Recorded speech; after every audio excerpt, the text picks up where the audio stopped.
Letter 4. On the terrors of death. Keep on as you have begun, and make all possible haste, so that you may have longer enjoyment of an improved mind, one that is at peace with itself.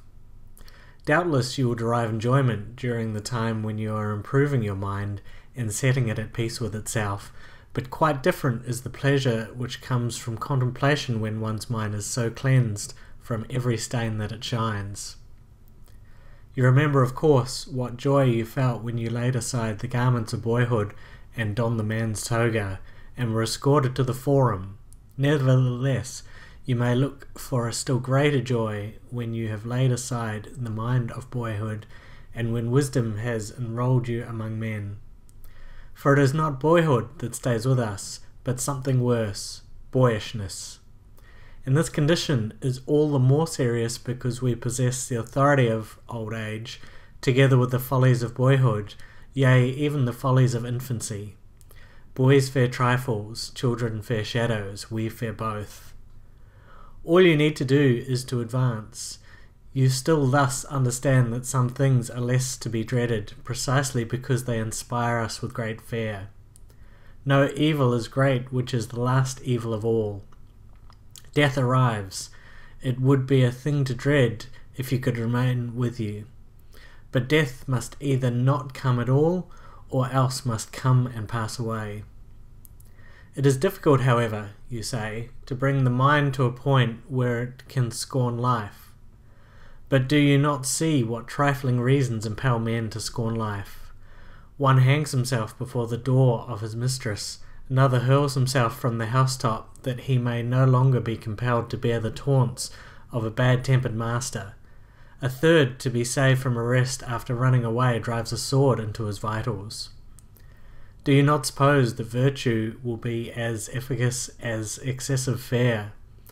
No man can have a peaceful life who thinks too much about lengthening it, or believes that living through many consulships is a great blessing.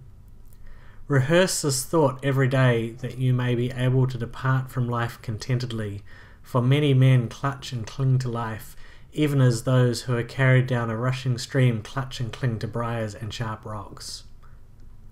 Most men ebb and flow in wretchedness between the fear of death and the hardships of life.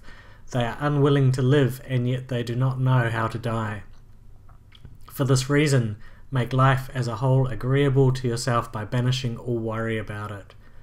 No good thing renders its possessor happy, unless his mind is reconciled to the possibility of loss. Nothing, however, is lost with less discomfort than that which, when lost, cannot be missed. Therefore, encourage and toughen your spirit against the mishaps that afflict even the most powerful. For example, the fate of Pompey was settled by a boy and a eunuch, that of Crassus by a cruel and insolent Parthian. Gaius Caesar ordered Lepidus to bare his neck for the acts of the tribune Dexter, and he himself offered his own throat to Cheria. No man has ever been so far advanced by fortune that she did not threaten him as greatly as she had previously indulged him. Do not trust her seeming calm. In a moment the sea is moved to its depths.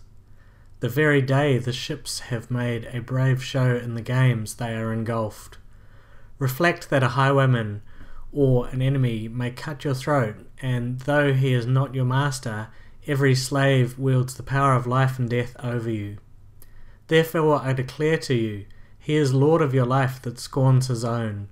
Think of those who have perished through plots in their own home, slain either openly or by guile. You will that just as many have been killed by angry slaves as by angry kings. What matter, therefore, how powerful he be whom you fear, when every one possesses the power which inspires your fear? But, you will say, if you should chance to fall into the hands of the enemy, the conqueror will command that you be led away, yes, whither you are already being led. Why do you voluntarily deceive yourself and require to be told now for the first time that fate it is that you have long been labouring under? Take my word for it, since the day you were born, you are being led thither. We must ponder this thought and thoughts of the like nature. If we desire to be calm as we await that last hour, the fear of which makes all previous hours uneasy. But I must end my letter. Let me share with you the saying which pleased me today. It too is culled from another man's garden. Poverty brought into conformity with the law of nature is great wealth. Do you know what limits that law of nature ordains for us? Merely to avert hunger, thirst, and cold. In order to banish hunger and thirst, it is not necessary for you to pay court at the doors of the purse-proud, or to submit to the stern frown or the kindness that humiliates, nor is it necessary for you to scour the seas or go campaigning. Nature's needs are easily provided and ready to hand. It is the superfluous things for which men sweat, the superfluous things that wear our togas threadbare, that force us to grow old in camp, that dash us upon foreign shores.